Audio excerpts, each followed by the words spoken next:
Hello dear cadets, I hope that you are preparing for your coming SSB examination with all the possible tricks, logics and advice from your seniors, mentors.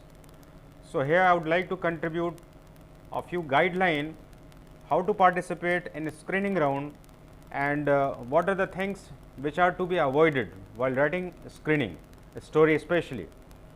So dear cadets, let me give you some basic information about screening, which is one of the important and crucial test of SSB. Without qualifying screening, actually you are not entitled for SSB test. So let me give you some basic information about screening. SSB includes 3 different tests, as we all know: psychology test, GTO test and personal interview test. But before that, each of the candidates will have to face a screening test. The objective of screening test is to get the basic information of the candidates, whether they are eligible even to face the very scientific process of SSB or not. So while appearing in SSB test, I appeal you all that try to give equal importance to the screening test also, because screening test is a kind of SSB, partial SSB test, in which story writing test is completed, even discussion part is also included. So that never take it a light test, rather you are expected to focus more on screening part, because without clearing qualifying screening, even you can't face your SSB. So let me give you some basic information about SSB test. So as we know that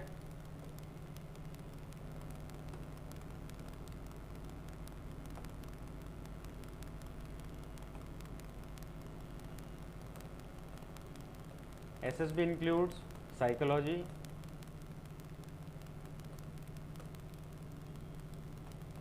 next GTO test, next personal interview test. After that conference test is also there, but actually conference is the summing of the test of all the psychology, GTO and personal interview test, so that we are not taking conference as a different test. Actually it is summing up all the substances that you delivered in the different round of the SSB test. So here, before appearing in SSB test, you are going to face your screening.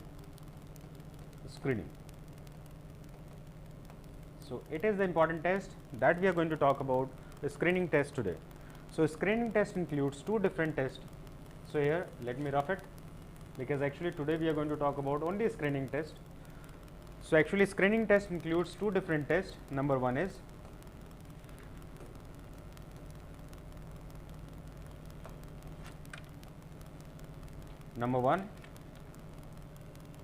OIR test.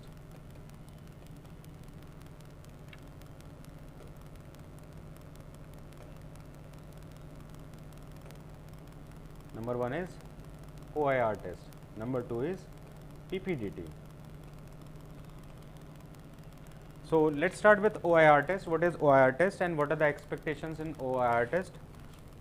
OIR actually Officers Intelligence Rating. Officers Intelligence Rating, commonly it is known as verbal and non-verbal test also. Verbal and non-verbal test. People generally know it as verbal and non-verbal test. So what is intelligence test? Because actually OIR stands for Officers Intelligence Rating. So how it is rated? So basic information about Officers Intelligence Rating is, that is, what is intelligence? Intelligence is the innate ability of the candidates which are present from the since the birth. जन्म के साथ ही कुछ ऐसी qualities candidates में present हैं जो उनके विशेष गुणों को बताती हैं, जिसको हम ट्रेट कहते हैं। इसमें इस चीज़ को टेस्ट किया जाता है। इसका बेसिक ऑब्जेक्टिव है आपका स्पीड ऑफ टेकिंग डिसीजन, कितना जल्दी आप डिसीजन ले पाते हैं। इसमें number of questions are given in the proportion of the time. So इतने टाइम में कितने क्वेश्चंस आप अटैम्प्ट कर पाते हैं, नंबर 1। नंबर 2 आपका रहता है इसमें कि आपकी एक्यूरेसी कितनी है इसमें। सो सपोज आपको 40 क्वेश्चंस दिए गए और 40 में से 40 क्वेश्चन सही किया आपने, तो एक्यूरेसी आपकी 100% है, यानी your decision making is very good. आपने 40 क्वेश्चन अटैम्प्ट किए और 30 क्वेश्चन सही है आपका, या 20 क्वेश्चन सही है, तो 50% की एक्यूरेसी है। तो एक्यूरेसी इज ऑल्सो इम्पॉर्टेंट। और आपका जो है speed of taking decision, it also matters. तो आप जो है आपकी रीजनिंग पावर जो है आपकी स्पीड ऑफ टेकिंग डिसीजन से भी मैटर करती है।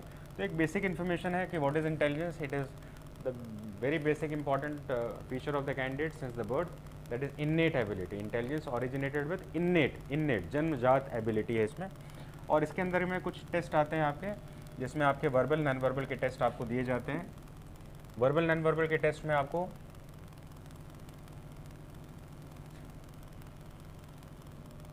इसमें हम देख रहे हैं इसमें वर्बल रीजनिंग में एनालॉग के टेस्ट आ गए। इसमें एनालॉग के टेस्ट कैसे होते हैं उसको एक बार थोड़ा समझ लेते हैं एनालॉग के टेस्ट को। एनालॉग के टेस्ट में जो है आपका, जैसे कि कैप्टन है आपका, वो सोल्जर के साथ रिलेटेड है, तो लीडर जो है वो किसके साथ रिलेटेड होगा, इसको देखेंगे।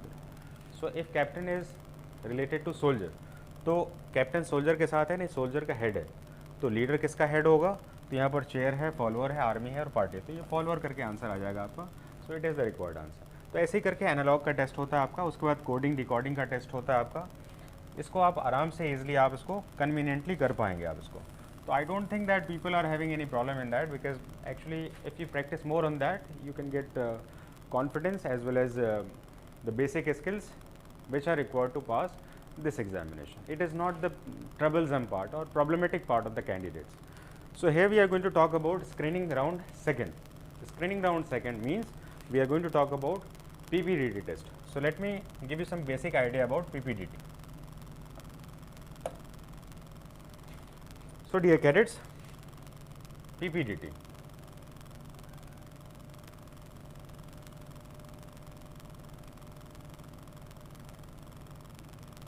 So what is PPDT and how the test is to be done, and what are the precautions which are taken in PPDT? So we are going to talk about PPDT. So when we talk about PPDT, so it includes picture perception plus discussion test.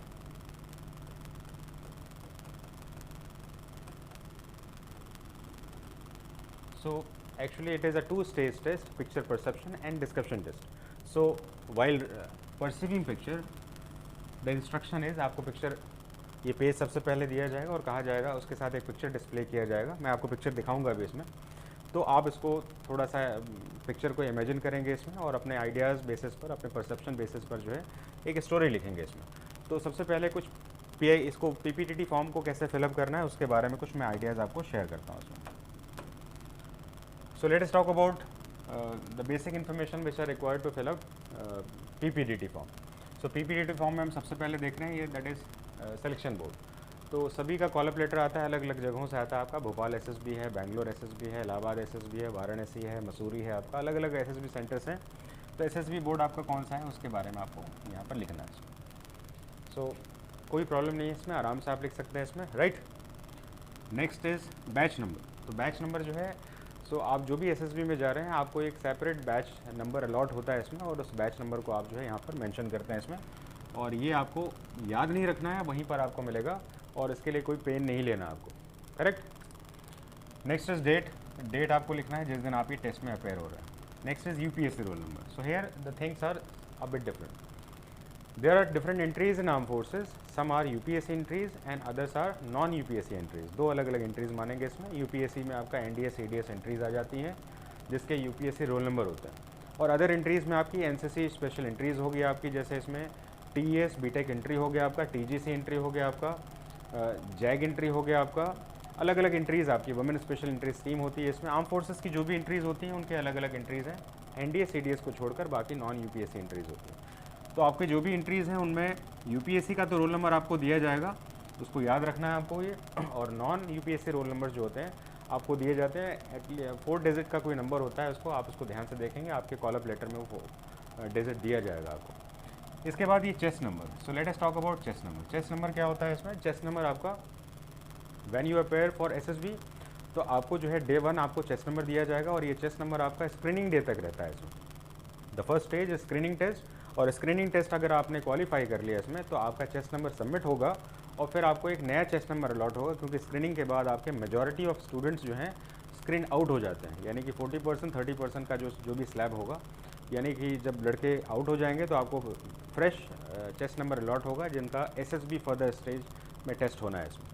तो यहाँ पर ये basic information है जो कि इस form के साथ यहाँ पर रिलेटेड है, और इसमें कोई बेसिक इन्फॉर्मेशन में कोई प्रॉब्लम किसी को नहीं आती है। इसमें आपको बहुत ज़्यादा टेंशन नहीं लेना है, आराम से आप इसको फिलअप कर सकते हैं इसमें। Now let us talk about the basic notion of the test. क्या हमारा बेसिक नोशन है टेस्ट का इसमें? सो ये द टेस्ट इज, इस टेस्ट को ज़रा ध्यान से समझेंगे इसमें, क्योंकि यही टेस्ट जो है हमें SSB में, I hope that the picture is very clear to you all. यहाँ पर हमारा एक बॉक्स है, ये एक्शन है, ये स्टोरी है आपका, और इसके साथ जो है हमें कुछ बेसिक इन्फॉर्मेशन को ऐड करना है इसमें। सो यहाँ पर एक बॉक्स है और ये एक्शन लिखा हुआ है और एक स्टोरी लिखनी है। तो सबसे पहले हमें इसको क्या करना है और एक्शन क्या लिखना है, उसके लिए मैं आपको एक इमेज बता रहा हूँ जिसको आप उसको देख के थोड़ा सा कोरिलेट करेंगे इसमें। So let me take you with some image. आपके SSB में जो इमेज होते हैं देखेंगे, ये थोड़े से क्लियर अनक्लियर होते हैं, हेजी रहते हैं, ब्लर होते हैं इसमें। अगर थोड़ा सा क्लियर इमेज ले लें तो मुझे लगता है कि इसको आप इजीली परसीव कर पा रहे होंगे।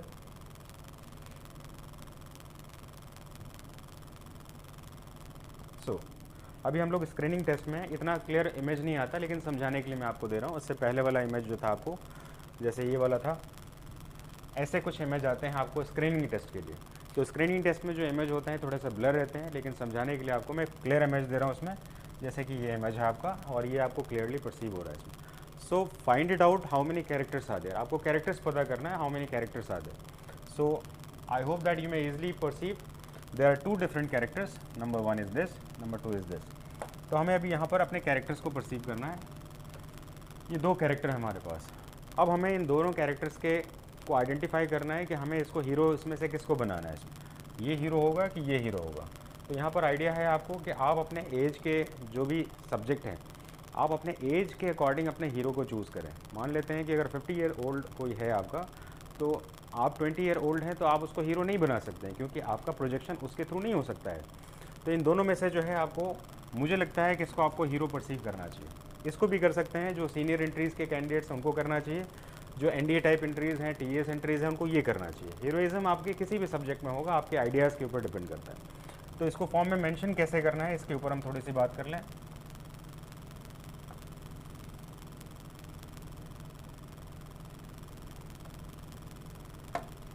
तो यहाँ पर हम देखें कि अभी हमने कैरेक्टर कितने देखे थे इसमें। अभी हमने कैरेक्टर देखे थे दो कैरेक्टर थे।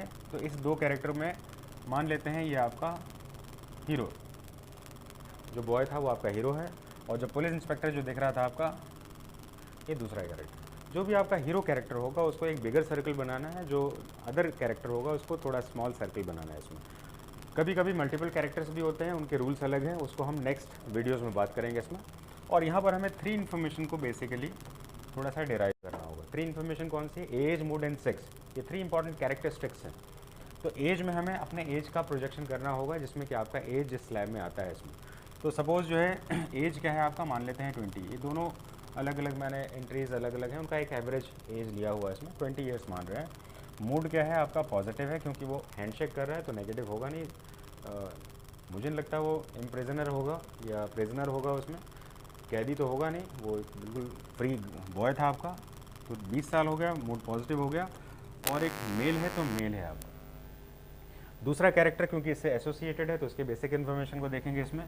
तो मान लेते हैं वो 35 ईयर्स का एज हो सकता है इसमें, वो भी मूड पॉजिटिव है, और सेक्स उसका मेल है। तो हमें कौन कौन से चीज़ों को मेंशन करना है? Age, mood and sex. लेकिन do not write this, you have to write in figure. ऐसा करके वर्ड को एक्सप्लेन करना। तो हमने यहाँ पर इसको इमेजिन कर लिया इसमें, इसको मैं मिटा दे रहा हूँ। अब हमारे पास इस बॉक्स को कैसे फिलअप करना है, ये एक आइडिया आ गया हमारे पास, नोशन आ गया इसमें। अब एक्शन क्या हो रहा है उसके बारे में बात करेंगे इसमें। तो मैं आपको चाहूँगा कि एक बार दोबारा पिक्चर को देखें और इसको डिसाइड करें कि क्या आप जो लिख रहे हैं,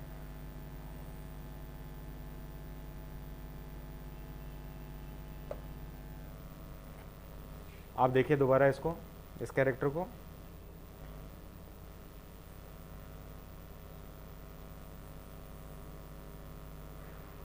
दो कैरेक्टर दिख रहा हमें। दो कैरेक्टर में हमारे पास ये आपका हीरो हो गया जो बड़ा सर्कल हमने बनाया था, दूसरा हो गया हमारा पुलिस इंस्पेक्टर, और ये सराउंडिंग क्या हो गया हमारा, एक ऑफिस स्ट्रक्चर हो गया इसमें।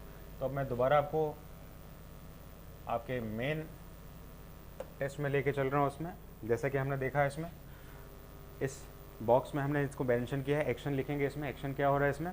तो हम एक्शन लिखते समय इस बात का ध्यान रखेंगे इसमें कि हमने क्या परसीव किया है। सो यहाँ पर स्क्रीनिंग में सबसे इंपॉर्टेंट बात है, एक्शन को हमें एक नेचुरल स्केल पे लिखना है। Do not write name. तो हम लिखेंगे इसमें a boy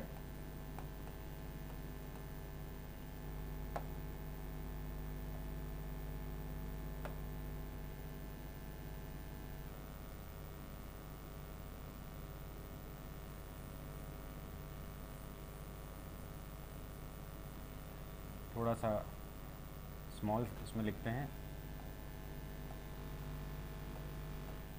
a boy is talking to a policeman, number 1, number 2, और a boy is shaking hand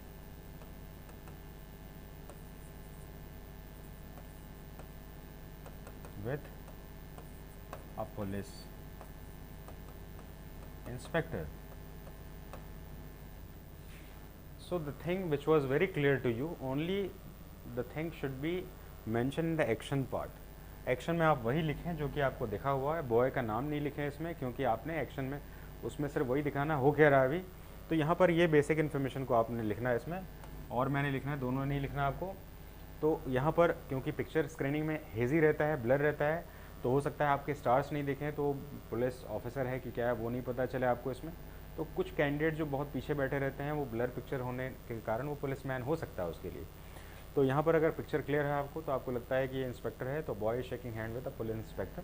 तो ये एक परसेप्शन हो गया आपका। It is a perception that you decide, यानी आपका स्टोरी में आपका कैरेक्टर 20 साल का है, मूड पॉजिटिव है, मेल है, और 35 साल के एक इंस्पेक्टर के साथ जो है वो हैंड शेक कर रहा है इसमें। इस बात को थोड़ा सा हमने ऐसा करके मेंशन किया हुआ। Now it is the story part. Story कैसे लिखना चाहिए उसके ऊपर एक बहुत ही इंपॉर्टेंट रूल है आपका। साइकोलॉजिकली मैं आपको बता रहा हूँ, इसमें बहुत सारी चीज़ें इसमें ग्राफ्टेड है। इसमें स्टोरी लिखने के लिए सबसे पहले ध्यान रखेंगे, इसमें सबसे पहले हमें हीरो चाहिए होता है, स्टोरी में नीड क्या होनी चाहिए इसमें, नेक्स्ट चैलेंज क्या है आपका, और फिर result. So you are expected to write 4 basic information about the story part. Hero का पार्ट सबसे इम्पॉर्टेंट, हीरो का नीड जो है वो डिसाइड करता है कि आपने पिक्चर को सही से परसीव किया है कि नहीं। Next, without challenge, if you do not write any challenge then your heroism can not be accepted. Challenge actually decide that heroism is present in you, and then the result part should be positive only. इसका description है पूरा, ये बहुत बड़ा description है इसमें। जब हम हीरो को डिफ़ाइन करते हैं इसमें, तो हीरो को डिफ़ाइन करने के लिए सबसे पहले हीरो का एक नेम लेना है इसमें, नेम लेना है इसमें, और उसका एज पैसिव मोड में बताना है। जैसे कि Ram was a second year graduation student, Ram was final year graduation student. यानी फाइनल ईयर और सेकेंड ईयर का मतलब ये है आपका कि आप अपने कैरेक्टर को जो है 20 साल के करीब सराउंडिंग में आप एज दे रहे हैं। So instead of writing that Ram was 20 year old boy, you are expected to write that Ram was second year final year graduation student. तो यहाँ पर जो है नेम के साथ जो है एज वाला मेंशन भी जो है ज़रूरी है, क्योंकि आपका ये एज को मेंशन करता है। तो एज को पैसिव में लिखने की कोशिश करें, डायरेक्ट नहीं लिखें इसको। नेक्स्ट है एज के बाद जो है ऑक्यूपेशन। ऑक्यूपेशन क्या है सब्जेक्ट का, जो भी आपका सब्जेक्ट जो है उसका ऑक्यूपेशन क्या है, क्या काम कर रहा है इसमें। तो ऑब्जेक्ट में ऑक्यूपेशन में आप उसको एक स्टूडेंट भी बना सकते हैं। और फिर लास्ट है उसका डेस्टिनेशन। ये सारे इन्फॉर्मेशन को अगर आप लिखेंगे इसमें, तो मैं आपको श्योरिटी के साथ बता रहा हूँ ये आपकी स्टोरी फैब्रिकेटेड फेक नहीं होगी, नेचुरल स्टोरी होगी। Let me give you one example that Ram was a second year student of IIT Mumbai. Let me give you some explanation on this. Ram name हो गया, सेकेंड ईयर में हो गया आपका ये, तो 18 साल 19 साल के करीब हो गया। ऑक्यूपेशन स्टूडेंट है, डेस्टिनेशन IIT मुंबई या IIT बॉम्बे हो गया। तो यहाँ पर हमने उसको टेक्निकल स्किल्स के बारे में कुछ बातें करनी। अगर मैं यहाँ पर इस बारे में अगर इसको दूसरे तरीके से लिखूँ इसमें, Ram was cricket captain of his college cricket team, that is also very important. तो राम नेम हो गया, इसमें क्रिकेट कैप्टन बनता है, सेकंड और थर्ड ईयर में बनेगा, फर्स्ट ईयर में तो नहीं बनेगा इसमें। तो लगभग 18-19 साल का एज हो गया इसमें, ऑक्यूपेशन स्टूडेंट है, और डेस्टिनेशन उसका जो है, क्योंकि वो स्पोर्ट्समैनशिप स्किल के साथ कुछ स्टोरी बनानी है आपको, तो आपने उसको स्पोर्ट्समैनशिप के साथ कुछ बनाया इसमें। तो हमें इस बात का ध्यान रखना है कि किस तरह से हीरो को प्रोजेक्ट करना चाहिए, इस बात का ध्यान रखें इसमें। चैलेंज स्टोरी का सबसे इम्पॉर्टेंट पार्ट है, अप्रॉक्सीमेट 40% जो है वर्ड्स इस पर ज़रूर खर्च करिए, यानी स्टोरी लिखते समय आपके 40% कंटेंट्स या 30% कम से कम जो है, इसने जो भी चैलेंज लिया है उस चैलेंज को कैसे इसने शॉर्ट आउट किया है। So what are the mode through which your subject come out with flying colours, क्योंकि रिजल्ट तो हमेशा पॉजिटिव होना है, तो पॉजिटिव रिजल्ट बिना मेहनत के तो आएगा नहीं। कभी कभी क्या होता है, जैसे कि Ram wanted to be an IITian, he worked hard and pass his examination. तो राम जो है सब्जेक्ट हो गया, IITian IIT करना चाहता था वो, चैलेंज कुछ है नहीं लेकिन सीधे बन गया वो IITian। तो what is the challenge part? Challenge part decide so whether your heroism is present with you और नॉट। तो इस बात का जरूर ध्यान रखें, इसमें चैलेंज यानी कन्फ्रंटेशन को ऐड करना। तो confrontation is very important part and you are expected to write some challenges. So whatsoever the challenge you decide for the hero, it is up to your skills, up to your personality only. On that you are going to write the challenge, और उसके बाद आप कोशिश करें इसको result का outcome जो है वो काफ़ी नेचुरल हो। बहुत सारे कैंडिडेट जो हैं कुछ ऐसी गलती करते हैं, मैं थोड़ा सा बता रहा हूँ। जैसे कि मान लेते हैं इसमें लिखा है राम को कि Ram was a second year और final year IIT student, IIT Mumbai student. Once he was going once he visited his village, he found that many of the village boy were illiterate and they do not have any sense of that is mannerism, something like that, or garbage problem is there in the village, and he started awareing the people about garbaging or something like that. तो आप उसके लिए गार्बेजिंग के लिए उसको IIT Mumbai को क्यों भेजा आपने उसको? कभी कभी होता है आप इसको डिसाइड करते हैं कि Ram was a captain of Indian arm forces. Once he visited his village, he found that many of the farmers were not using the accurate or correct technique, and he started awareing the people that what are the modern technologies on which they can get maximum crop. तो आपने उसको फौजी क्यों बनाया इसमें, ये ज़रूरी बात है। इसमें हमें ध्यान रखना है जो पिक्चर हमने परसीव किया है उस परसेप्शन के बेस पर जो है इसके चैलेंज को सॉल्व करने वाला सब्जेक्ट कौन होगा। सबसे पहले ये डिसाइड करें। आइडियाज़ का जनरेशन जो है एक बहुत इंपॉर्टेंट कंपोनेंट है। अगर आइडियाज़ आपके आ रहे हैं तो आप जो है एक बहुत अच्छे स्टोरी राइटर हो सकते हैं। इसमें यहाँ पर आपको story writer in the sense of participants और एग्जामिनी के लिए बोल रहा हूँ, आपको स्टोरी लिखकर कोई प्रोफेशनल नहीं बनना है इसमें, यानी कि आपके आइडियाज़ आने चाहिए इसमें। तो जितना आइडियाज़ आएंगे आपको ट्रेंड करने में बहुत आसानी रहती है इसमें। बहुत सारे कैडेट्स जो होते हैं वो कहते हैं कि सर हमें समझ में नहीं आ रहा क्या करें। सो ये वो वर्ड गलत है इसमें। आप कुछ भी लिखिए, गलत लिखिए, कुछ भी लिखिए, लेकिन आइडियाज़ लाते रहिए इसमें। Never say no. आप देखेंगे इसमें रेगुलरिटी, जब आप जितना ज़्यादा प्रैक्टिस करेंगे इसमें तो repetition is the retention of quality. आपकी बार बार लिखने से क्वालिटीज़ का जो है ये रिटेंशन हो जाता है और आप उसको समझ जाते हैं कि मुझे इस तरह से टेस्ट को करना है इसमें। तो इस तरीके से जो है PPTGT जैसे टेस्ट में हमें जाना चाहिए। तो आज मैंने आपको सिर्फ ये बताया कि टेस्ट में अपेयर होना कैसे चाहिए, लेकिन कुछ ऐसे स्टोरीज़ के मॉड्यूल हैं जिसको मैं थोड़ा सा आपको एक्सप्लेन कर देता हूँ। एग्ज़ाम में आपके जो है स्टोरी एक जैसे नहीं दिखते हैं। जैसे आप देख रहे हैं, इसको हम कहते हैं इसको सस्पिशन।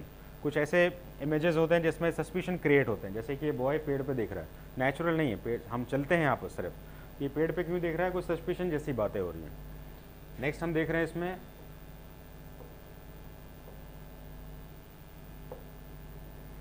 ये जो है हेजी पिक्चर, ब्लर पिक्चर, ये स्क्रीनिंग में चला जाएगा आपका ये। नेक्स्ट नेचुरल पिक्चर, ये नेचुरल पिक्चर है।